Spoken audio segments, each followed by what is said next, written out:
Being a big admirer and fan of Alar Naresh Garu and working with him, so I would love to dedicate a song to Alar Naresh Garu.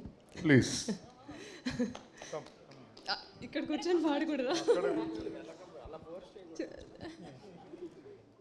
Okay sir, I think అది మీ కెరియర్లోనే best melody and మీ favourite song కూడా నాకు తెలిసినంత వరకు నిండు నూరేళ్ల సావాసం.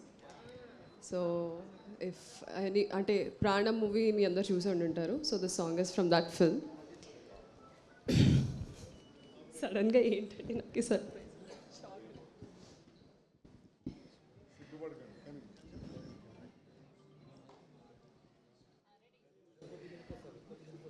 నిండు నూరేళ్ల సావాసం స్వర్గమవ్వాలి వనవాసం, దండుగొచ్చాను నా ప్రాణం ఎండి ఎన్నెల్లు కళ్యాణం, బ్రహ్మే అహో అనే ముహూర్తం కనుల ముందుందిలే, మనసే అలా ఇలా ఊయాలై జగమే ఊగిందిలే, నిండు నూరేళ్ల సావాసం స్వర్గమవ్వాలి వనవాసం, దండగుచ్చాను నా ప్రాణం ఎండి ఎన్నెల్లో కళ్యాణం.